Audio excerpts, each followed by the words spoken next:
No Jumper, coolest podcast in the world. And today we have the one and only SD on the podcast. How you feeling, my guy? Man, how you feeling, my boy? Excellent. Man, glad to be here, man. Yeah, man, you got an important story, and I'm very glad that we got a chance to sit down and discuss it today. Man, I'm glad I had somebody great to share with, you know? I appreciate that. So, okay, let's start from the very, very beginning of your upbringing. Tell us a little bit about, because you lived all over Chicago coming up, right? Yeah, especially the low end. Okay. Yeah, I'm from the low end for real on the south side. Okay. You know, like I come from the Robert Taylor buildings, project buildings. You ever heard of them? Big ass red buildings. Okay. Like if you do some research on it, you'll see, you Google the Robert Taylor homes. Okay. Those big red project buildings. Right. But I went from there, moved from there to 51st and Prairie, moved from there to 82nd, 81st and Ingleside, from there to 66 in Champlain, from there to Parkway, from there to the streets.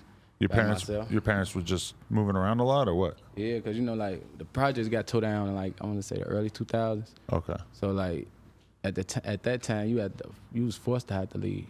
So like people had to just find something. Because I used to go and hang out with this girl in Chicago a bunch, and I would always drive by Cabrini Green, and then that shit was just gone one day. No, yeah.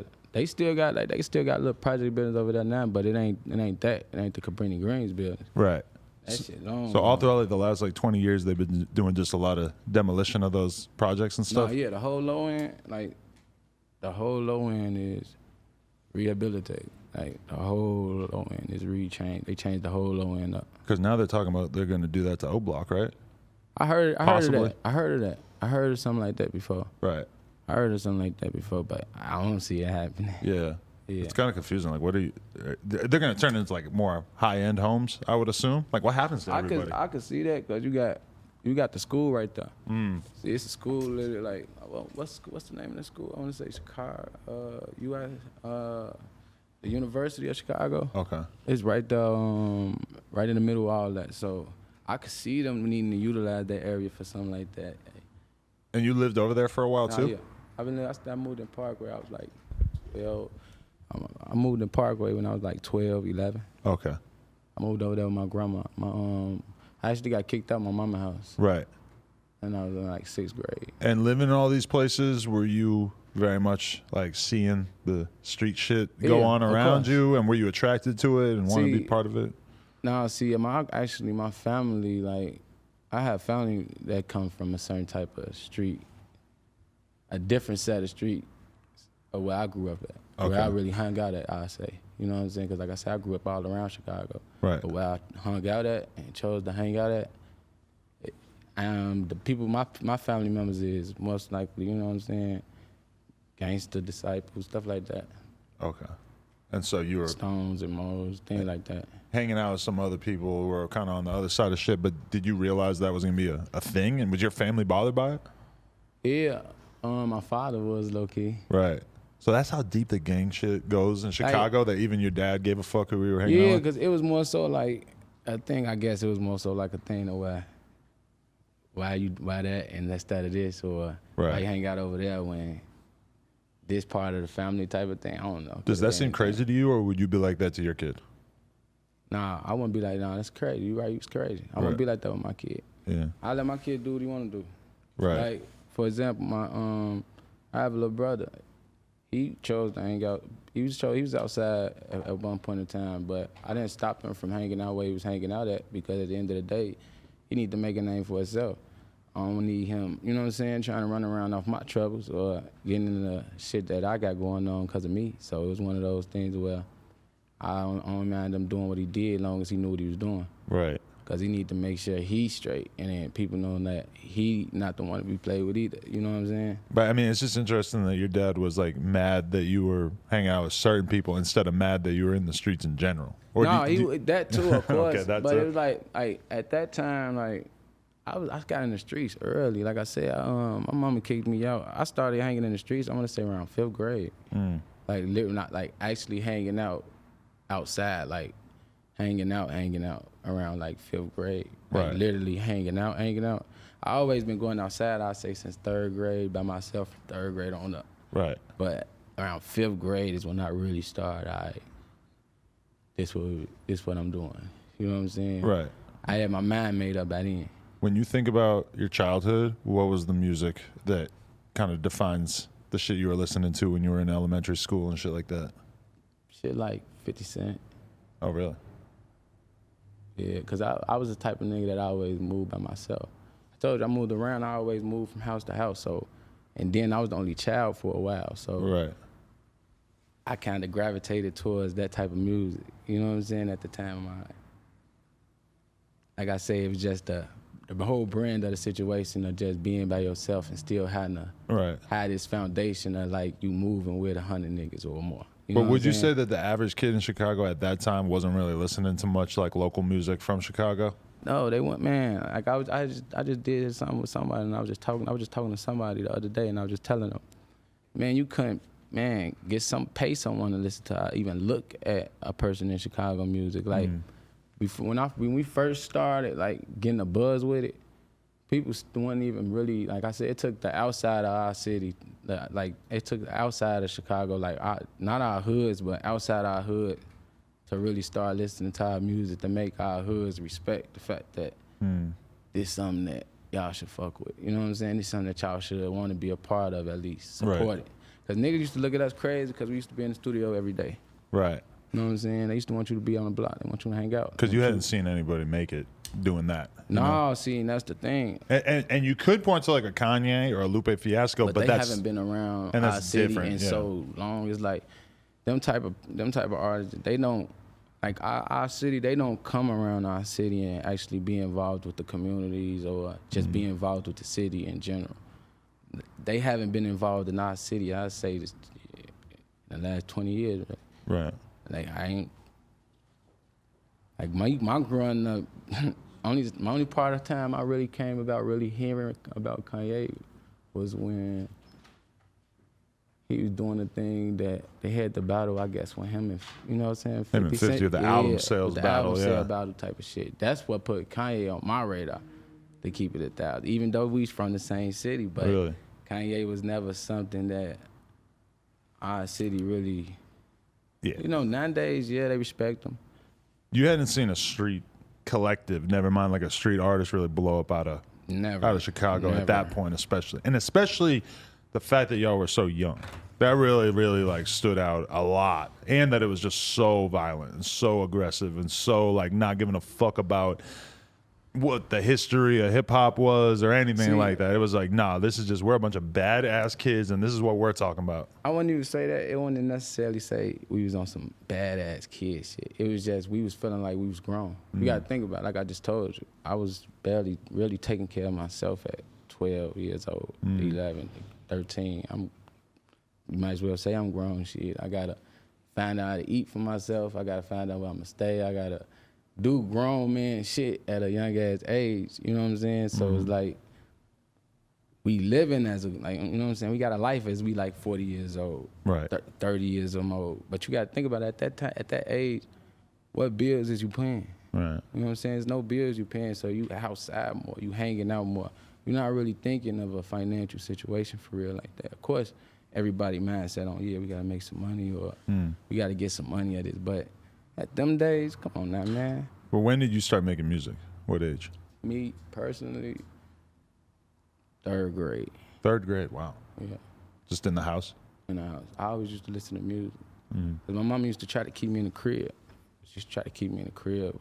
I guess cause my father's, come from the street, so I guess I was the only child at the time, so she tried her best, I guess, to keep me isolated from that lifestyle. You know what I'm saying? She wanted me to stay away from that type of shit. Right. She tried her best to, but, just being in that environment, there's only so much you can do. Right. And I feel like that's where a lot of me and my mama issues came from. You know what I'm saying? The why I wasn't living with her in our crib, things like that. Or our relationship just was bumpy. Because the lifestyle that I chose versus what she wanted me to do. Right. Yeah, I mean, it's gotta be hard for any parent, honestly. You put 18 years of work in, and then they just decide whatever the fuck they want to do. I'm gonna tell you some real shit though. Like, what I do is I still have that's why I have a sense of care and respect of how I move still. You know what I'm saying? Because I still got people like that that I do care about and respect. So it's like I move with that type of sense. You know what I'm saying? With some type of sense versus just, like you said, being reckless and just not giving a fuck who watching or who looking at me. I started trying to pay attention to, like, it ain't only about me. This shit ain't only affect me. Right. You know what I'm saying? You got other people around you, or that's not even around you, that's a part of you that your life affect. You know what I'm saying? So like, even like, for example, you got a lot of people that was doing, they do the thing where they was putting guns, you see that, you seen a big way where they doing the, having the guns in the videos and shit like that. If you pay attention to my videos, like, you ain't never seen me really jump on that wave. Right. Like I did it once, and I was around 16, 15, 16. That's the one time I did it, and it got back. It actually was, it made it on the news, all type of shit. So like for me, my mama, not that it was a sense of, all right, you gonna get your ass whooped. Your mama found out. She know now. No, she already know what it is. But it was the sense of, damn, I'm embarrassing her now. Wait, so you were like 15 and your mom knew you were outside with a gun on you? Yeah, but I wasn't living with my mom. Right. My mom kicked me out of her house when I was about 12 years old. Kicked you out at 12? What were you doing so bad that she wanted you out? Like I said, I guess me just trying, like I said, I tried to be involved. Me just being involved in the streets so much. She didn't want me in the streets. But to you at that time, like, being in the streets literally meant just being in the streets, like hanging out at the store and just being outside like that? It just was being outside at that time. It was really just being outside. You know what I'm saying? Like, it never really was about gangs or nothing like that. It's the way that people make it nowadays. It really was just all about being outside and you just kicking it with the set of people you kick it with. You know what I'm saying? It just grew into gangs. I miss that. Like when I was young, it was like life was so much more about like actually being out in public. Like you hanging out outside the store was such a thing because you didn't have the internet where you could just easily be talking to 5 million people, you know? That was the fun days. Yeah. Nah, shit. Because I ain't the internet type of person, so it kind of makes shit boring nowadays to me. Yeah. And what's crazy, too, is that the internet has made all the gang shit a million times worse. Like, that's the thing that's aggravating it. And then, like, people try to make it seem like Chicago just became, like, this gang culture type of city when we came out with music.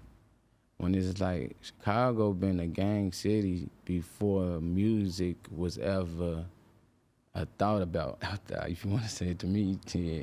Right. You know what I'm saying? It always been the street type of city. It always been gangs. Like I told you, like it was project buildings at first. Right. The gangs in the projects. You know what I'm saying? Each project building really was different sets of gangs, different sets and stuff. Yeah. So you gotta think about it though. What else was out there? For sure. Now you got people that's moved out of, you know what I'm saying? They broke down the project, so you got people that squirted outside the city now. So it's like people that's on the low end got to stay out east, which is not the south. It's not the south side for real. Right.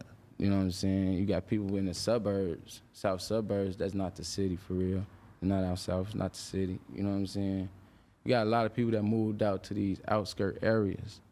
You know what I'm saying? So it's like, it's a lot. Like I said, it's a lot to explain with. But that is kind of interesting because then you have people who are from different neighborhoods or whatever, and they have an affiliation, and then they move to a totally different place, and that's why all that and drama they still keep from. that. Yeah, that's where the drama come from because it's like you is what you is, and what you ain't, you'll never be. You know what I'm saying? So a lot of people walk around with that stigma. So like, they don't want to go somewhere and then try to act like dang who they is or that, and they in this area now. But it's like. But you get a lot of niggas that go to these areas and be like, you know what? Since they all this, all right, I'm gonna change myself and be what they is. You know what I'm saying? Because I gotta fit in. I gotta be that. Right. See, me, I never chose a side. You know what I'm saying? You really didn't like actually formally affiliate yourself with. I ain't never chose my side. I never chose a side. I actually just was what I am. And just grew up into this type of who I am. Because a lot of kids in Chicago probably don't even feel like they have a choice at this point, right? That's the thing is like, in Chicago, you really don't have a choice, low-key, unless you stand, like I said, if you're going to stand in these certain areas, you really don't got a choice because you're going to grow up in these areas. You're going to be hanging out in these areas. So you're gonna start representing the areas you hang out in. So it's like it's bigger than just a gang thing. You know what I'm saying? Cause you got a lot of niggas nowadays that's not necessarily in no gang. But you will see about 15, 20 of their lives with guns and everything in videos and can swear but down they belong to some gang. But they didn't establish their own little shit they trying to create. You know what I'm saying? So it's like, we got a lot of that going on nowadays. Right. Yeah, the guns and video thing, going back to what you said about that before, is kind of crazy when you really think about it because, you know, showing guns in music videos does not like prove you have guns. Because a lot of like music directors and shit, they have to connect with the props plays. I was just say they got props and shit like that. Yeah, and you can tell which guns are fake a lot of times. A lot of the time. And then even beyond that, a lot of the most gangster rappers don't ever have a gun in their video because why the fuck would they? But you obviously know that they're surrounded by people that are protecting themselves, you know? So it's like it's kind of just to impress the young people and to just let the world know like this is what I'm on, like this, you know. But it's weird because it's also just advertising that to the cops, especially if you live in a city like New York or even Chicago to an extent where having a gun is a big fucking deal. I hate to live in New York. Oof. That's one state I hate to. Oh my God. Yeah. I hate to stay in New York. I can't do New York. I love New York. Don't get me wrong. I love it. I had a few shows out there, and they love me, but to stay in a place where I can't stay there. I thought about it. It's very dangerous, but then if you want to protect yourself, you gotta, you know. It's like you have no choice to do but to let somebody do something to you out there for real. Yeah. And like then you gotta call the police, and then like I'm not finna wait. And when you really talk to rappers from New York and shit, you just realize they're carrying illegal guns all the time. Like, I don't want to say everybody, but like you just realize all the time that like, oh, you think they don't have guns, but they, you know, like they'd rather get caught with that. I stay down south. And down south is a whole different ball game. Oh yeah. You know what I'm saying? Like that's a different ball game. ESTG said you come to my neighborhood, everybody's walking down the street with a machine gun. Yeah, like south is a different ball game. And you know, I come from the Midwest, so like Chicago, like you say, it ain't a place where you supposed to have guns at and all that. So it's like, for me to go be down south and see like, okay, well, damn, like, right. this shit like niggas walking around with book bags. Yeah. You know what I'm saying? You'll think this shit is like go with their outfits. You feel what I'm saying? Like, it shocked the fuck out of me. I ain't gonna lie, because I come from, you had to hide it. Like, you couldn't walk around. Nobody knew you had it. Right. Like, where I come from, nobody knew you had it on you. Like, until people started doing this little, you know, the little shit they do. But to the end, like, you would never know they got a gun on. But that's also the thing about what makes you impressed as you get older versus when you're younger. Because I know people who I've been around for years and years and years, and they probably had a gun on them every single time I seen them, and never once did they pull it out. Never once did. I wouldn't even know what it looked like. Me you know? Personally, I feel like they give you help. They help you with your self-control. Me personally, you know what I'm saying? Because it gives you the choice of making a decision. You know what I'm saying? You got to make a decision. Do you want to take someone's life or not? Just because of the reactions they did or whatever the situation was. It give you a choice to decide now. You know what I'm saying? So I feel like that help you build a great sense of discipline, you ask me. You know what I'm saying? So, you know what I'm saying? Because I move around a lot, but I make sure I'm safe. You know what I'm saying? You got to nowadays in these streets. Right. And I say streets, I mean just period, outside.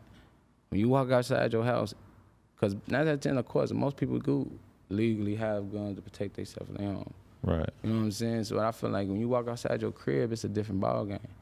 You know what I'm saying? You got to look over your back. You got to. Like, I got to tell all my peoples, man, protection is the first thing that you supposed to make sure straight before anything. Because if you don't handle that, you ain't gonna be able to do shit. But that's what's fucked up. If you're growing up as a young kid in that Chicago world, you basically have two options, which is like be a fucking target or move around in such a way that the cops have every right to arrest you if they search you one time. See, but I'm gonna tell you some real shit. Chicago, you gonna get pulled over regardless. Right. Like you stay in Chicago, like I don't know nobody that stayed out there that can tell you they haven't got pulled over for no reason. Right. Like it's different out there. See, I've been to a lot of different cities today, and the police don't pull you over for no reason. Right. In Chicago, the motherfuckers will pull you over for no reason and wouldn't even explain why they pulled you over. But you got to get out your car and they got to search you. Damn, so they're searching you with no probable cause? Yeah, Damn. you got to think like weed wasn't legal in Chicago either. Right. Guns isn't legal. Like none of this type, nothing was legal up there. Right. So it's like anything you get caught with, you damn near. You know what I'm saying? Anything you get caught with, damn near you can go to jail. So did you start taking music serious before you met DJ Ken, or did you meet him and that's when it got taken to the next level? No, like okay. I had started actually taking music serious when I got to like 6th grade, cause it was a bunch. It was some folks that I grew up around when I was staying with my mama before I moved out my mama crib. Cause I used to still go up, still check over there. Cause my little brother, I got a little brother and a little sister too. So I used to still check over there, time to time, and just, you know what I'm saying, check them out, check on them to make sure they straight. You know what I'm saying? Cause I stayed literally like 5 minutes away from them. So either if I ain't in my granny crib, I'm outside somewhere. So if I'm outside, I'm gonna make sure I check on them to make sure they straight. You know what I'm saying? Because I'm always moving around. I was everywhere, everywhere. Inglewood, suburbs, low end, like I'm just everywhere. Right. Like there ain't no place in the city that I probably ain't moved through. Right. But so the music wasn't taking off or anything, right? You were just working? It was more so, like I say, I did music with some folks that I grew up with around 6th grade. That's when I first really started taking it serious. And they actually was the ones that got me really actually taking it serious, because I didn't have no studio or nothing like that. Right. So when one of my homies, shout out to my homie, his name Hollow, man, he actually stayed like up the street from me, because I moved to my granny and my father. So he stayed up the street from me. And I used to go, he had the computer at his crib, so I slide to his crib, record a few records, you know what I'm saying? He used to be the nigga that can work the computer, you know what I'm saying, do all the little tech shit, so I just sit back and let him do that, and I just come write verses. Right. I just do verses. I never did hooks. And it was a point in time in my career I never could write hooks. Really? Yeah, when I first started, I never wrote hooks. I feel like that's the easiest thing. See, for me, it's something I just never did in the beginning of my career, because I never started off like that. Right. So when I got into it was more so like, I was writing verses. I just write verses. Then it got into, now I started making my own songs. Like, the Life of Savage project I created, the mixtape, was the first tape, full songs I ever made in my whole life. Wow. Like, literally. Talking about hooks, verses, just 4 songs of myself. That was the first collection of songs. And what year was that? I could create that 2012. Okay. 2012 I did. 11 or 2012. I want to say then. At least, yeah, 2012. So was meeting DJ Ken a big part of your evolution, though? And when did that happen? Of course, because when I met DJ Ken actually, his studio was in my hood. You know what I'm saying? Like, I'm from 55th, Indiana.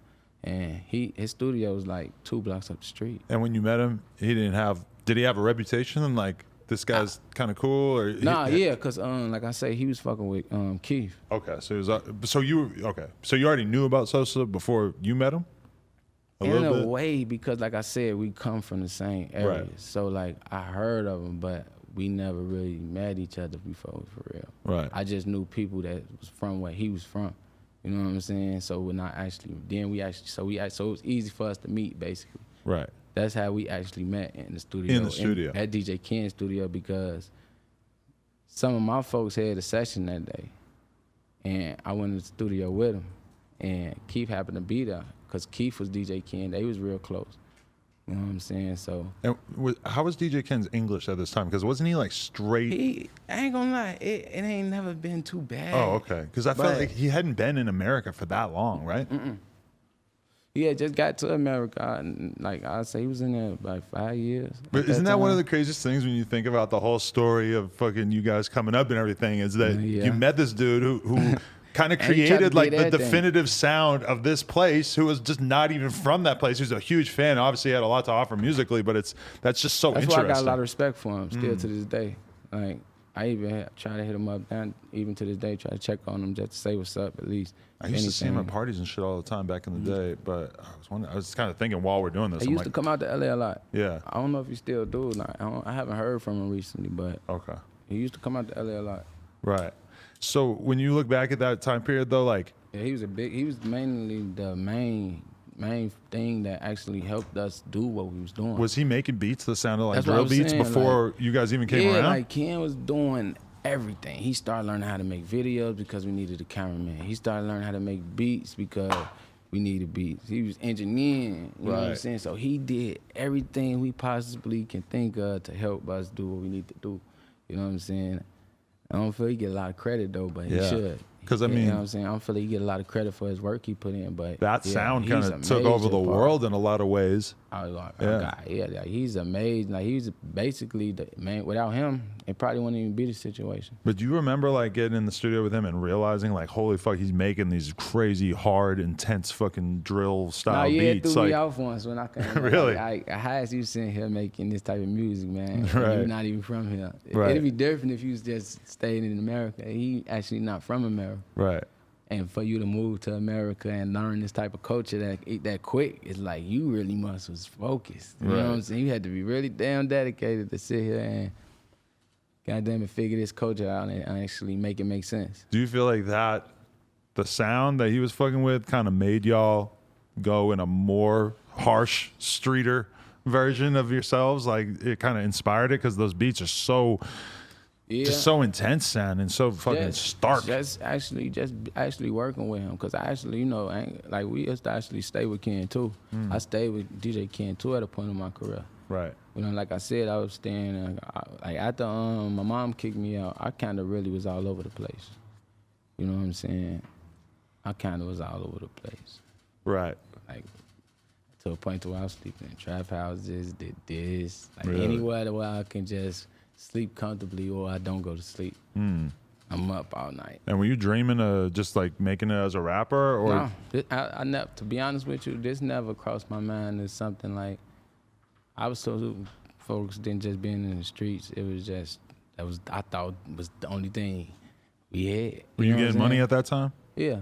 Like good? Like you were like, fuck, I'll be happy to keep doing this.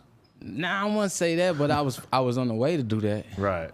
You know what I'm saying? I feel like this was a blessing for me to actually, by me in the mix, in that transition and actually going that way, I caught myself in the right in the middle. I was started. Right. And right before I could get myself to this next level of that phase, my music started buzzing. So it was one of them things to where like my music picked up swiftly when I caught a buzz. Before you got to the brick level? Yeah.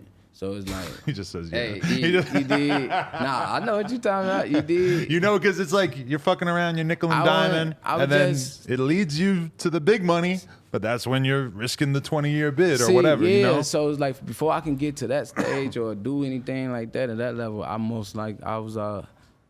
my music took off. So it kind of like me being in the streets, it gave me, like me not, because I dropped out of school, I say going into my junior year is when I really stopped going to school. So there's always this conversation about, who could have came up at that time. Like who blew up first? Did it have to be that way? Could it have been you? Could it have been Reese that exploded and became like the big name in the forefront of shit? Or was it always going to be so like what's your memory of the order of events that kind of led to the blow up? And like I don't know, okay, like what's your perspective on it? I'll give you this. Keef did have, because like I say, him and Ken had a relationship established before any of us came around. You know what I'm saying? And me and Keef just became best friends at the time. We just became so close. So me and Ken became close. So like me and him and Ken used to just always be together. But it was a thing where we was all doing it together. You know what I'm saying? We all was working on the same pace at the same time. And like I said, by him having Ken that you know what I'm saying, that leeway with Ken, he was working on the project with Ken. And he and Ken actually, they had put the project out, and right after we did our first video that we did together, he had dropped this project. Right after we did our first video together, he came out and put a project out. And then he dropped another video.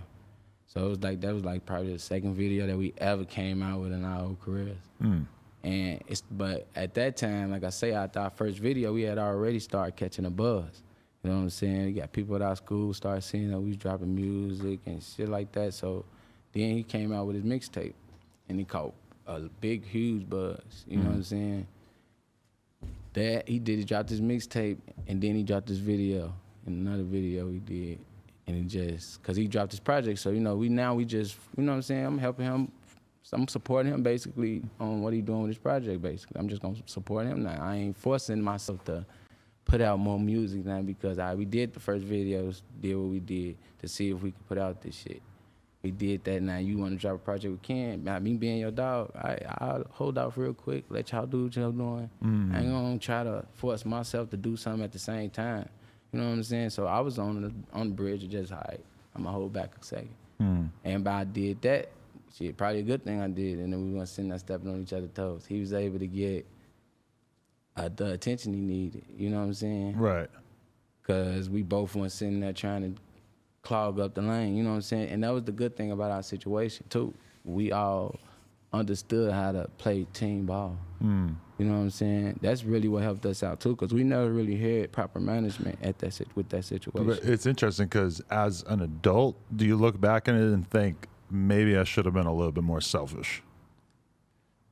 See, I always made sure I was straight. Yeah. I never signed management contracts or none of that. I never did. I never was signed with none of that. I never signed a deal at that time with them. Right. So like everything that I put out always was just me being. I won't say I was me just being selfish, but it was just me doing my own thing. Right. You know what I'm saying? What were you guys calling yourselves at that time? Because this is pre-GBE, right? Yeah, my name, my rap name today was my name. No, but I mean, like, as a crew. It was. You didn't even really have a crew name at that point? No, we ain't come up with that name until Fredo came about. Fredo had got out of jail and was like, you know what? We gonna call ourselves Glory Boys. Oh, so Fredo didn't get out until Keef and y'all were kind of buzzing already? Right now, I won't say we was kind of buzzing. Right, he got out right before we could start doing any of that. Right when we just first started learning we could do videos. And he was older, right? Yeah, he was a few years older than us. Yeah. So did y'all look at him as kind of being more experienced and shit? Keith probably did because that was his cousin. You know what I'm saying? But for me personally, I always had to heal my own. So I never looked at nobody else besides me as in you. You know what I'm saying? Right. Now, no disrespect. No disrespect. But okay, these days, everybody kind of knows that Keef is a strange guy in the sense that he's sort of to himself. He's kind of reclusive.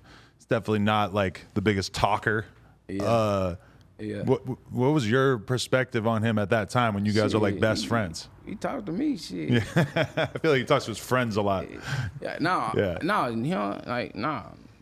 You don't even talk to motherfuckers he be with like that. Right. Yeah, nah. His ass, I don't know. I don't know.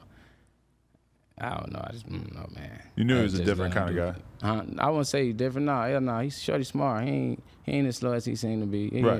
Shorty smart. I think he's a genius who just doesn't really communicate it verbally in the way that people sort of want him to. He just don't want to. He just don't want to. Like, do what he feel like he want to do. Right. He be having his mind made up. Like, he was what you call a rather be selfish, you know what I'm saying, than anything. He rather be to himself, you know what I'm saying? Right, for sure. And I respect that. Like I said, I respect it. So was your friendship and relationship on totally good terms all through him sort of blowing up, or when does there start to be some strain on the relationship between you and everybody? Well, everybody ain't had no issues. Okay. Me and him ain't had no issues. It just, me and him ain't had no issues. We never had and spoken with each other about actually, you know what I'm saying, bumping heads and nothing like that.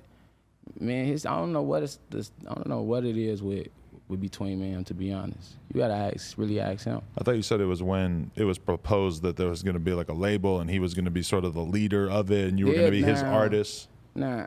I don't know. He could have probably. I don't know. He probably could have wanted that or thought that. But don't get me wrong. At the time, by that being my dog, I wouldn't mind just falling back and doing that because it's like, who the fuck it matters to say that you bigger than me or this and that. It don't matter. I won't give a fuck. We on the same team. So it wouldn't matter that I wouldn't care at that time. You know what I'm saying? But I don't know. I can't even really. But I could tell you the situation wasn't supposed to go the way it did. Really? I could tell you that much. In what way? In the way it did, and it just being mainly focused on him. Right. It wasn't supposed to be about just him. It must have been weird because you guys are all on the same level coming up, and then all of a sudden it's like his songs start going crazy, and you know he starts to perceive it as like maybe I should be in charge of this as opposed to just one of this. You know. Yeah, and that's what I think. You know what I'm saying? Over time, because I never wanted to say it or admit to it, but over time, I just let him. That's why I never really complained about it, just because it's like it is what it is. If that's what you feel like you wanted to be, or you mad about that. Hey, shit, you can't be mad at me because I'm trying to make sure me and my 5 kids eat. Right. You know what I'm saying? You got an issue with that, then fuck it. You didn't have 5 kids at that time. Nah, at that time I had 3. Damn. But you know what I'm saying? So, but if you gonna try to get in the way of me making sure my kids can't fuck. You know what I'm saying? Fuck shit and everything that's around it. Right. Because I ain't letting shit get in the way of that. Nothing. You know what I'm saying? And a lot of people may not respect the fact that I'm trying to do my thing, how I'm doing it. Because I feel like people don't, like you say, the business, you know what I'm saying? The business don't be right. Right. You know what I'm saying? That's really mainly the main thing why I didn't sign with that situation, but I stayed loyal to it because of the simple fact that we created that situation off of us just having bonds together. Right. So it was a family thing. It never was about contracts. It never was about this. You know what I'm saying? Keef ended up having a contract, doing the side contract with having a manager on the slick side. You know what I'm saying? So he ended up getting a manager. None of us ever had a manager. Oh, okay. So you felt like him getting a manager was kind of sneaky? Yeah, they played a big role. We talking about Pan? Not even saying a big role. No, Pan cool. Pan's been around from the beginning, right? Yeah, Pan been around from the beginning. Pan actually used to do a lot of work for me. Oh, okay. Yeah, he used to do a lot of work for me in the beginning of my career. Okay. Like, he used to actually help me do a lot of work, so I got a lot of respect for Pan. Crazy, fascinating person to talk to because he having helped manage one of the probably hardest to manage artists on earth. But he has a real perspective. Later, though. He came about years later though, like after the bullshit. You know, he did a lot of cleanup work. Oh, interesting. You know, so I give him a lot of props. You know what I'm saying? 'Cause he did a lot of cleanup work. You know what I'm saying? For sure. But like you asked me, because like I say, he did that situation where nobody knew what was going on with that. Nobody knew he had a manager or nothing. Okay. And his manager just made the thing to where, like I say, of course, he was putting out his thing. Like you said, we all was at the same level type of thing, and then it just became more so a Keef thing. Right. And like I say, that because his manager was mainly focused. He the only one had the contracts on. Who else is he gonna focus on? You dig what I'm saying? Well, I guess you think about it as that standpoint, and if I was in the street, it'd probably be the same way too, because he the only person he had a contract on, so he made it focus on him. Right. You know, then he was able to take the lead with it by him dropping his project first, and then he catching buzz. So he was like, "Fuck it, let's keep it going. Let's make it about you, and we gonna make everybody be under you type of thing." Yeah. And everybody just gonna have to go with it. That's what I can believe he probably was just saying. And managers and labels usually work the same way, where if they have 10 artists and one artist has a hot song and he's popping off right at the moment, you go try to make it all about that one. And almost never is a label or a manager going to be able to have all the resources or all the time to really also be able to focus on a bunch of other artists. And even then, it's like 2 or 3 artists is a lot. Having like 5 or 6 dudes who are all buzzing from a crew, I mean, that just becomes really difficult. And that's what I understood, though. Yeah. That's why I didn't really trip. Or I never complained about it, because I understood. I knew that already. Right. That it's difficult to maintain that type of work. You know what I'm saying? So I just did a lot of work by myself initially. You know what I'm saying? By myself, because I knew that. You know what I'm saying? So I ain't want to sit there and be complaining about this guy can't do this because he focused on this or he doing this. All right, he did this contract with that. Okay, bet. Man, he's focused on him. I can understand why this contract was that, and then he gonna sign it. Why when he signed a contract, that's mainly helping him. You know what I'm saying? Like, I ain't gonna say he just folks that's he was a bad Keef he's just a bad person. Nah, but shit, who wouldn't want a contract that's based just about them and everybody else can be under them? If they want that control, you know, if they want that type of control. But it's weird because when an artist blows up, you always like look at their friend group And for somebody like me, I'm always kind of curious of like, how is this going to play out? And a lot of times it's the dudes who stay on good terms with them and who are able to tour with them and go up with them, who are just like the homies who are cool, but a lot of times they're not like the artists with crazy ambition where they want to focus on themselves. Because if you're going to be, you know, Chief Keef's best friend while he's touring the world, you kind of like need to not even be yourself. You need to turn into a fucking robot that's basically just there to help and that's make what the life fuck good. I wasn't finna do. And you don't seem like you're that kind of guy. My point exactly. So you think I could fake some shit like that? I mean, would you wanna? Yeah. I don't know. A lot of niggas have to do a lot of crazy ass shit for clout nowadays. So as long as they feel like they was getting just the attention and being around the light type of thing, they probably wouldn't mind. See me, I'm different. I want to work my damn self. Because I was in that position early on where No Jumper was starting to pop, but you know, I could have gone on tour with Lil Pump for a couple months or X or whoever, you know, a bunch of people. A lot of beginning and shit. Yeah, but I always kind of like wanted to take the opportunity to just go on the road with these artists I was fucking with and shit. But I was also like, if I do that, I'm gonna be throwing my fucking business away, you know. And that was my thing with that whole situation too. After when time went by, it was mainly, that I was being taken away from what I do and what I already established. Because like I said, it never was supposed to went that way. We just supported it still. You know what I'm saying? To stay together. You know what I'm saying? To try to make it work. And then work. Right. You know what I'm saying? So it really wasn't like an aggressive blowout fight that led to it or anything, because Fredo kind of went and did his own thing at the same time and like created his own label as well, right? There was a lot of other things to it too, though, but that was the main thing to it. Like that's what made everything so fucking fucked up. You know what I'm saying? Just the whole situation it being established the way it was established, because now you got Keef getting the contract with a manager. You know what I'm saying? You got his manager mainly gonna focus on him. So now as in people calling us for deals, you know what I'm saying, you got it to where he only focusing on trying to make the deal can be sorted around Keef and everybody else can be under Keef. Right. You know what I'm saying? So, which was not what it supposed to been, but you know what I'm saying?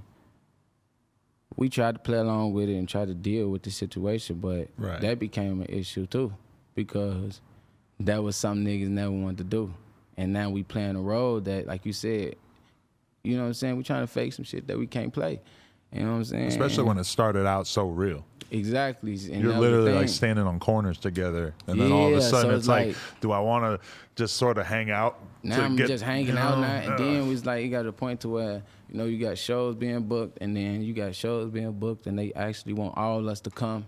Now, but it's being sorted out to where it's just being mainly focused on Keef, where they line them, you know what I'm saying? People saying it's about Keef, where they really want all of us to come, and they trying to play it into where they only gonna make sure he get paid and nobody else get paid type of thing. So, you know what I'm saying? But, cause they know we gonna come and show love regardless.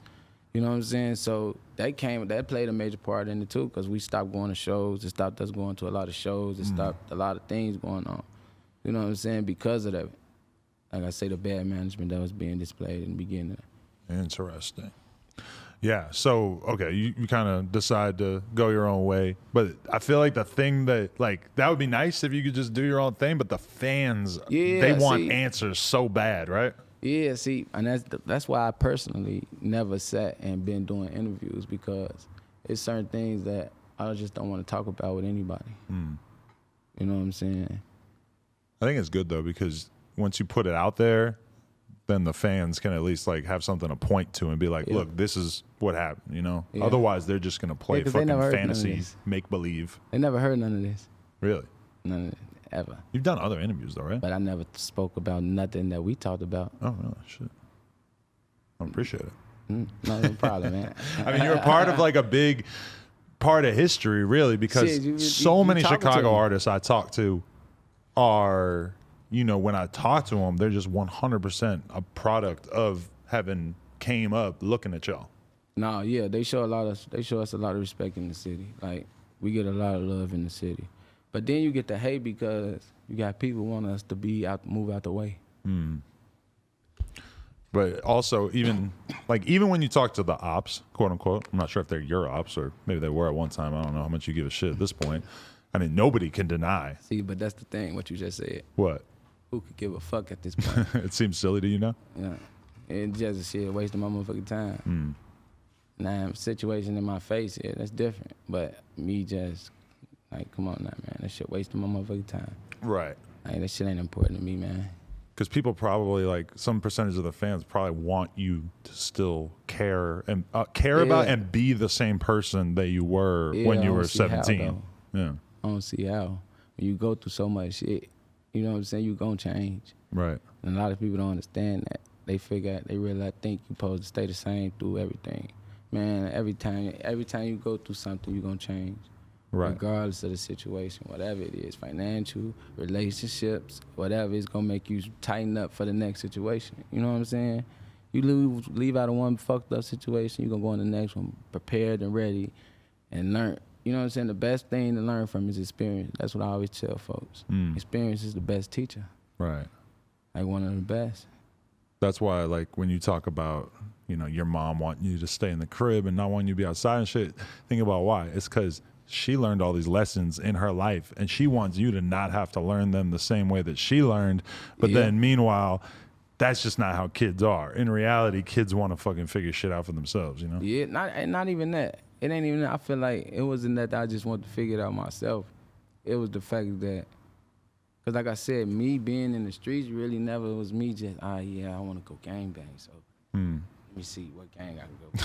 Yeah, you like, found yourself in this position. I just happened to just be what I am. Like, it wasn't let me pick and choose, because I've been around a lot. I hang out with a lot of, you know what I'm saying? I hung out with a lot of niggas in the city. I'm from different areas. Like I said, I moved around the city, as you can see, a lot as a kid. So for me to actually just really say I grew up in a certain area my whole life, like a lot of people could tell you, I can't say that. You know what I'm saying? My mama was you know what I'm saying? Like, my daddy at the time was around, but you know what I'm saying? After you know what I'm saying, once the projects was broken up, it was a whole different ball game now. For them, for you know what I'm saying, for people that stayed in them areas. Right. It was a whole different ball game now. So once you stopped doing shows with and being in the studio with all them and everything, where does your life sort of go? I never was in the studio with them. Oh, okay. Like, unless we did house sessions. You know what I'm saying? But me personally, I used to take my shit to engineers to get it mixed and mastered. You know what I'm saying? I started learning about the industry. You know what I'm saying? I started teaching myself about a lot of things. So I was doing a lot of things that people around me weren't doing. So, like, I probably want to, like you say, I don't be around certain things. You know what I'm saying? I probably went around it. So a lot of studio sessions and this and that, I went there. I probably wouldn't be there. You know what I'm saying? Unless we was actually at the house, because we used to keep the studio at the crib. Right. You know what I'm saying? So if it went at the house, I really went. We barely was in the studio with each other. I remember when that Circles joint came out, though. Oh, you fucked with that? I fucked with that. Oh, love, man. I appreciate that. That was a banger. But that was also like a weird. I recorded that. That was kind of when I realized, like, oh shit, he's like on his own. He's doing his own thing. He's not married to this old sound that he was fucking with. That was a very interesting moment. And that's the thing, and I'm glad you said that, because a lot of folks feel like that's what you're supposed to stick to, this one sound. And I feel like, me personally, I don't call myself a rapper or a drill rapper, or especially because the drill come from something totally different. You know what I'm saying? That's a whole nother story. You know, that drill come from something different. So for me, I never say I was a drill rapper personally, but I always call myself an artist. You know what I'm saying? Because I'm just prone to just want to make good music. I just want to make good music. I ain't necessarily into a certain type of style. I just want to hear something sound good. You know? Right. Something that just sounds good. My ears can't, that it feel good, sound good to my ears. For sure. Definitely. Have you stayed in Chicago for all these years, or did you take off at some point? I've been moving around. Like, I check in Chicago for the most part because my family's still there. But me personally, I actually was staying in Houston for about 2 years, almost 2 years, a year and a half.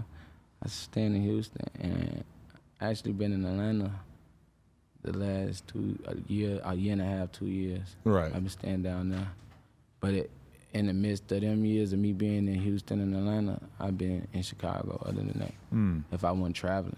Like when you're out of town and shit though, do you prefer to meet people and have them just be meeting you? Or do you like want them to understand the history of all the shit that you've been a part of? And is it kind of weird sometimes when you like meet people and they don't know and then they sort of go and put the pieces together and they're like, oh, me. fuck, okay. I be preferring them to meet me. I be wanting them to just meet me. Right. And I don't care if they bring up my past. Right. You know, to be honest, I don't be caring. Because it's got to be kind of weird to still be relatively young and to have something that happened to you when you were basically a child that you were a part of that is so big that nobody can forget it or ignore it. And it's like, but then to you, it's like, yeah, for sure, that was dope, but I was a kid. Yeah, that's how I look at it. You know? That's how I look at it. That's how I look at it. Yeah. And that's like now, like and I'm glad like it happened how it happened though, because like I say now, it give me like my whole adult life, it give me a chance to just have it to myself. Like you say, be selfish. Right. It gave me a chance, and now by me not being selfish all them years and these years that just went past, it gave me a chance now to actually just be selfish for myself. Right. You know what I'm saying? And it was actually my adult life, which is the part that I need. You know what I'm saying? The part that I really supposed to enjoy and did all the shit I did then. You know what I'm saying? Now. Do you ever lose motivation music-wise? Hell yeah. It goes ups and downs. Of course. If any great artist, if you come across any great artist, they'll tell you that. You know what I'm saying? Hell yeah, because I feel like music comes from the soul. And if you're going through certain things in your life, you know what I'm saying, you could be thrown off of music. You know what I'm saying? You also can make some great music at them times, but you just got to be motivated still to want to actually work through them moments. You know what I'm saying? To actually just make something at that point. Right. But other than that, hell yeah, you can be, man, what? You can be unfocused like a motherfucker. Right. If you don't stay on it, if you don't keep yourself working, like, for example, I came to Cali, you know what I'm saying, for my wife's birthday, and I'm like, you know what? I'm just going to make it a work trip too. Even though I don't look at what I do with music really work, but I'm like, I'm just gonna make it business. I'm gonna make it, you know what I'm saying? I'm gonna make it make sense. You know what I mean? I'm gonna make it make sense. I ain't just gonna come and just celebrate. I'm gonna do a lot of other things too to make this shit be more, you know what I'm saying? What's the word I'm looking for? Just, you know what I mean? You get what I'm saying? Yeah, just still out there in the game. Yeah, you know what I'm saying? Just to get some work done, you know what I'm saying? I should say. How long you been with your girl? Going on probably like 5 years. Oh, nice. Yeah. And she said she's your business partner as well? Yeah. On what? What are you partnered on? Yeah, we work. I got a production company. Oh, nice. Called Truly Mafia. Right. So that's my brand too. So because when you broke off from the GBE thing, I've been creating my own brand. I just established my own brand just for me to have something to tie myself to. You ever drink a Truly? Nah, what the fuck is that? You don't know what? That's the name of your brand and you don't know what Truly is? That's crazy. Nah. It's like a White Claw. It's like a fucking sweet, like, alcoholic beverage. When it come out? A couple of years ago, it became popular, I think. Oh yeah, it came out. I don't know. Like, probably I heard people start talking about it maybe like 2-3 years ago. See, okay, they might came in my direction. I guess I'm not that surprised that you don't hang out with people who drink Trulies. Nope. Just doesn't maybe seem like your crowd. They might need to come holler at me, man. Now they need to probably come tell me about Truly. They do taste pretty good. I'm not gonna lie. Yeah. What is that, alcohol? Yeah. Yeah. It's like a seltzer. I was just saying like a margarita or something like that. Wine coolers. Go hit the 7-Eleven on the way home. You're gonna cop some. I think you might like it. Oh, they like coolers? Yeah. Yeah. She might like one. What it's called? Truly? Yeah. All right, yeah. She might like one. She might like her Truly. Yeah. This reminds me of the time when I asked Draco the ruler when the last time he had a ruler was. See, look. Like, when's the last time you had to measure something? I bet he got that. What's that? What the fuck is that? All right. Okay, here's a question. So I was watching a video. There's all these YouTubers who make videos about your life and everybody you've ever known's life, basically, right? Mm-hmm. Is that weird for you ever? Yeah, because I don't have a PR. You'll watch one and just be like, so man, it's this like, is I not. be wondering where a lot of the press come from. Right. Because I don't have a publicist. So it's like, I wonder where a lot of the press. But there's just still people who want to make videos so they can put some O-Block, the history of, you know, rah, rah, rah, Chicago, Chirac, etc. You know, they want to get some views. That would go crazy. Yeah. That would be funny as hell to me. Yeah, that would be funny to me. Right. Because they'll really stop and take time just to focus on that. Yeah. Like crazy. Like you're fucking Spider-Man or something like that. You want to be known for that? Like, Yeah. you really want to be known for doing that? You crazy as a motherfucker. You want your kids to know this is what you know you do for a living. Right. Yeah. Okay, but I was watching one of them and it said that at one point there's a rumor that you were like homeless and fucked up on drugs. Bad. I look like that?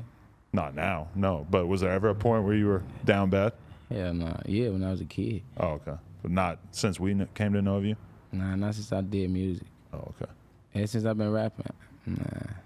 But before music, yeah. Shit. Right. Yeah, I told you before. Like I told you before, I done slept in trap houses. Right. And shit, and before, all type of shit. Right. But that, like, come on. That's an exaggeration. Exactly. Okay. Just because wanted to check. they met a lot of people want me to pursue a lifestyle that flashy. Mm. And just Were you never like that? You were never like the big chain guy? No. I mean, I never was. No. I never was into that. Me neither. Motherfuckers always trying to pressure me. The anything I ever was into was watches. But anything other than that, and probably earrings, if anything. Right. Other than that, no. I'm not into jewelry like that. You're just a weed guy? Yeah. You don't do anything else? It all depends. Here and there? It all depends. It all depends. Of course. Hell yeah. It all depends. Right. It all depends. It all depends. How much of that was a factor back in the day, though? Were y'all like really getting loaded in those early days? I've been getting high since I was like 13, cuz. Right. Like, but I take care of myself, though. But was I ain't gonna say and act like I just get high all the time. But was the lean was it a huge part of it from the beginning? Y'all were like lean? I never really drunk lean. Really? Yeah, okay. Lean never was never a big thing to me. See, I never really did downers really like that. Right. How close were you with Capo? We was close. Right. Closest here. And was he the first one out of your friend group who passed? Or at least like maybe the first one that we would know of as fans? I don't know.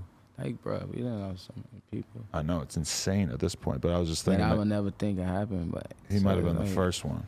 I don't know. I don't know if blood or. I don't know if Blood Money got with.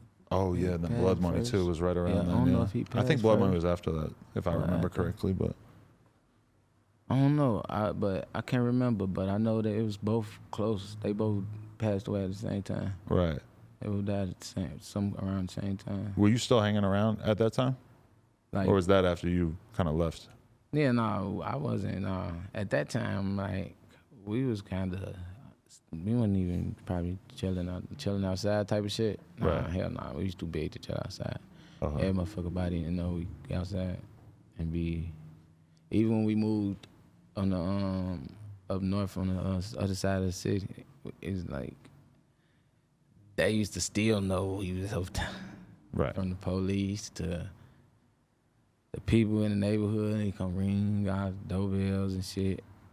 Like, used to be crazy. Right. So, yeah, now, like, that's why that was another thing. So, being outside in the city would have been even crazy. Mm. You know what I'm saying? Because now you got people that's just supporters of the music and, you know what I'm saying, that fuck with us still and they see us outside and, right. You know what I'm saying? Did you kind of quickly get to that point where it was almost like uncomfortable to even be in Chicago because you kind of had the cops and the fans and the ops all having eyes on you? Yeah. I ain't gonna say it a lot. Yeah. Right. That shit been got uncomfortable. But at the same time, I always was traveling. So, like, I always knew how to move anyway. You know what I'm saying? Because I was moving a certain way before I started doing music. You see what I'm saying? So it ain't like me moving with how I move when it comes to doing music. It ain't like it's new. Right. You know what I'm saying? You know, it's music. It's all about artists moving around, making sure they protect it. You know what I'm saying? And when me growing up, Shit, that's all it was. You go out the crib for school, shit, you want to make sure you get your ass back home. Right. Whether you not going to school or not, you going outside to hang out or whatever, you want to make sure you can get your ass home that night. When you look at Chicago now, do you feel like the streets are crazier than they ever been? Hell yeah. Nowadays, yeah. Yeah. Like way worse. 2012 feels like fighting no more, man. 2012 is a walk in the park in comparison. People still was fighting. See, my days, people still was fighting. See, but I was a kid. Even though I was a kid, like I grew up, we was still fighting. You know what I'm saying? Even though people still shooting a little bit, but it was more like people would fight quicker. People have more group fights than just shootings that won't turn out to shootouts. Like it'll be just real group fights. You know what I'm saying? So like I still was seeing that and being around that type of shit, you know what I'm saying? So I'm still conditioned into fighting type of shit, you know what I'm saying? So a lot of these little niggas nowadays, they grew up now they only seeing guns, they only thinking guns, you know what I'm saying? They thinking fighting, and they ain't got time to be fighting your bitch ass. You know what I'm saying? They ain't got that, don't waste no energy on you. They're thinking shooting and they're thinking amping it up on fucking Instagram, like starting problems with people they don't even know on there. I don't play with this internet. No, I don't play with the internet. Yeah, I don't even want to let my kids get on the internet. That's how I see it. Is I take the internet.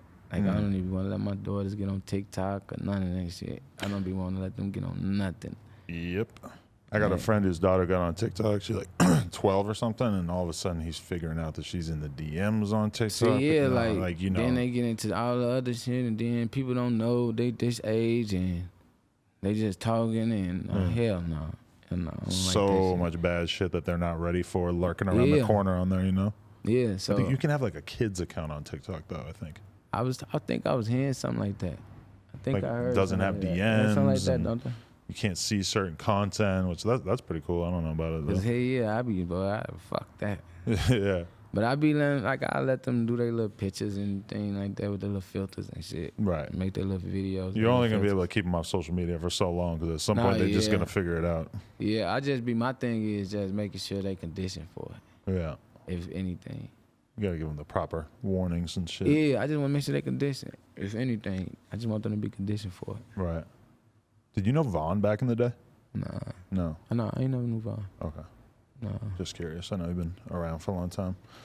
Oh, yeah, he from over there. But I ain't know. Me and him personally never met. Are there any artists that you fuck with coming out of Chicago right now that you find particularly interesting or doing something dope? I haven't. And to be honest, nope. Not that I could think of. You just kind of stay out of it? Huh? You just don't really pay attention or just nothing really caught your ear? Nothing really caught my ear for real, to be honest with you. I'm going to just be honest with you. The two that stand out to me are Juice WRLD and Polo G. Because they kind of I really just say, besides the people that's doing what they doing, right, you know, you got them two you just named, you know, Herb, Dirk, you know what I'm saying? True, Dirk, yeah, God, that must have been crazy for you to see how far he's come, huh? Oh, no, I'm proud of him. Yeah. You know, he came a long way. Now you got to give him his credit. Yeah, that shit's insane. No, I'm proud of him. He's doing his thing. Definitely. Hell yeah. What are you working on yourself at this point? Like, how's your music and how's a lot of music? Yeah. See, I never stopped being in the studio. Right. Even though I was going through a lot of personal things, I never stopped being in the studio.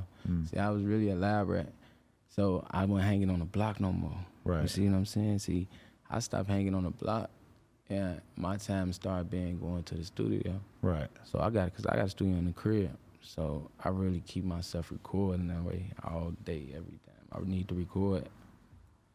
I just go. So it been able to help me work on my craft and just get better. So that's mainly what I just been sitting doing. You know what I'm saying? Sitting in the studio working. Right. Mainly if I ain't doing nothing else. Definitely. How much of your fan base do you feel like are people who've been listening to you since back in the day versus like people who found out about you more recently? See, I'm gonna be honest with you. See, even back then, I always established my own fan base. You know what I'm saying? To where it was isolated from that situation. You know what I'm saying? Like, I always established my own fan base that was more about me than that situation. Like, of course, I got a fan base that came from that. But I feel like my main fan base really came from the people I really established myself off me just building my own SD brand up. You know what I'm saying? Definitely. What are the most common things that you see in your day-to-day life that have the same name as you? Like San Diego is the first one that comes to mind. Yeah, SD cards. That was the other one that came to mind. Hey, and I think I lately came across a doctor that was named like me. Really? Yeah. Interesting. Do you what does it stand for originally? My government, my first name. Okay. A name my mother gave me. Right. At birth. But I always call myself SD though. Right. Even in the streets, like people know me by SD. But you know what I'm saying, growing up, people used to call me by my real name. Mm-hmm. Like, so it's shocking for me to have, you know what I'm saying? It just showed me that I can really do a lot of things that I can do, that I know I can. Right. Definitely. Because I know growing up, people call me by my first name. How do you feel about, nowadays, it's kind of like you got to make music, but then you also got to, figure out how to promote it on social media and TikTok or Instagram or whatever. Like, how much of that are you up for, or do you even think about, or do you just make shit and be like, if they find it, they find it? No. That's now a lot that I think about me being an independent artist. You know what I'm saying? I think a lot about that. Just how the ways to promote my shit, how to get it out there more. Even if it is reaching a huge audience, I'm still trying to figure out ways that I can help promote myself and get my music heard more, just my brand even seen more. You know what I'm saying? I don't ever feel like I'm in a good spot. I'm in a spot to where I can say that's enough. Right. If you had 3 songs that you wanted the audience to go listen to, like post GBE era, obviously, what 3 songs would you tell them to go check out if you wanted to try to make somebody become a fan of you right now? Man, just type in SD. Just anything? Yeah, just go to YouTube and type in SD. Nice. And see what pop up. You know what I'm saying? And see what you like. For sure. Do you aspire to do anything outside of rapping? Like, could you ever see yourself signing artists or doing other shit in music, or do you have other interests that you're working on? Yeah, I see myself just, like I said, I'm more of an organic guy. Like, I like just going with the flow. So I see myself doing like a lot of different things. Yeah, of course. Whatever I can do to expand my brand, whatever opportunities that come my way that can help me expand my brand, you know what I'm saying? I'm really up for it. What I did was acting, you know what I'm saying, commercials, just whatever it was. If it's something to help me expand my brand, shit, I don't care if I ain't never did it. Right. I ain't grow up rapping at first. I taught myself how to make music, so for sure. I don't think it's that hard. You know what I'm saying? That's what they got school for. They teach you how to do something. This is true. I mean, the older you get, all you gotta do is learn. The older you get, the more overwhelming the idea of learning something from scratch becomes. You know? Yeah. No, yeah. But I feel like if you passionate about something or got love or find some love into something, you'll easily be able to learn it. Right. Cause I ain't gonna lie, me personally, that's why I didn't like school, because I felt like I was learning a bunch of things that was pointless. You know what I'm saying? I had no care for it. Like, I was an honor roll student. Like, I dropped out with A's and B's. Really? Yeah. You dropped out because the music was starting to pop off? No, before that. Yeah, like, I always been in the streets before the music. Right. So, like, I had things going on before music. You see what I'm saying? So, like, I just dropped out of school. I was in the streets too much. Right. So I just stopped going to school. I want the type of kid that ditched school. You know, a lot of folks, they go to school, they got ditched, they get out, they gonna leave early. I ain't do that. Really? I ain't go. I just ain't go. I went to school pretty consistently and still did horrible. No, but I did go. I did went and get my GED though. Nice. So I did do that because I had off time to do it. You know what I'm saying? Like, I had a lot of personal things I had going on. So I had time, like I say, to where I was sitting in the studio just working on my craft. I ended up saying, fuck it, I'm gonna go to school real quick. But I just never, publicized these things. But a lot of these things that I was doing behind the scenes just to work on myself. You know what I'm saying? I even tried to go to college here. Shit. Really? Yeah. I went for about a month. I tried to take up business. And they put me in some classes that had to do with cameras and shit. So they was teaching me how to like set up cameras and lighting and shit like that. So I liked it though. I went for about a month, 2 months, but at that point, like I said, it was starting people noticing me too much. So I'm like, oh really? Yeah. I feel like the neck tattoo really. Yeah, because I'll be able to slide a lot. I'll be able to slide places a lot. You know what I'm saying? But yeah, they was starting to notice who I was too much. Like, so I'm like, I can't come to this motherfucker. Even if I totally forgot what your face looked like, I would see you and just instantly be like, that's SD. Look at it, you know? Because I'll be able to slide a lot of places. I ain't gonna lie to you. Hey, you don't even know. Hey, I'll be sliding through a lot of places, man. Yeah. Well, once you get used to having a hard time doing that, being able to do that, it feels like a fucking blessing. And that's the thing, like not being able to do that make you wanna just have that air to do it. Like you just like, all right. Privacy. I know I won't be supposed to go on this gas station, but fuck that. Privacy is the number one thing that you don't know how good you got it till it's gone. Yeah. Nah, what? I try to tell my folks that a lot these days nowadays. I be trying to tell them a lot, like, man, you'll be mad as hell if you gotta let the world know everything you do. Mm. You know what I'm saying? Versus being able to cherish your privacy, like you say. Being able to choose what you want. Like I ain't gonna lie, I kind of do miss them days to where I can pick and choose what folks get to know about. Yeah. Nowadays it's like, shit, whatever you do, and then they're gonna know. So you might as well just be who you is and accept the fact that you that. Right. So like me personally, I ain't the type of nigga that's gonna go around telling you like, yeah, this what I'm into, this what I do. I do me. And if somebody haven't found out this what I'm doing and this one that shit, and somebody asks me, I'm not gonna sit there and be like, hell no, you lying, no. Right. Yeah, shit. If it's true, it's true. Yeah, what the fuck I'm gonna be mad about you finding out something that I do that makes me happy? You know what I'm saying? Like it makes me happy. Shit, I can give a fuck less about you being mad. Right. About something that makes me happy. I can see why. Shit, I'm happy and you mad. And it's a whole different. You know what I'm saying? Yeah. I wouldn't want to be angry either. Shit. For sure. Good life advice. Like, hey, that's what you want to call it. No, it's good, man. It's good to see that you're in a good state of mind and everything's going smooth and shit. Oh, no, yeah. I just never been the public type of guy. So, like, even with my career, so it came with just organically. So, for me, it's like me being just publicly. Now, like, nowadays, even when I first came out, you got to think about the internet wasn't that big. You know what I'm saying? Like the internet was just starting. Instagram, Twitter, all these things just started really coming out. You know what I'm saying? So like it wasn't that big.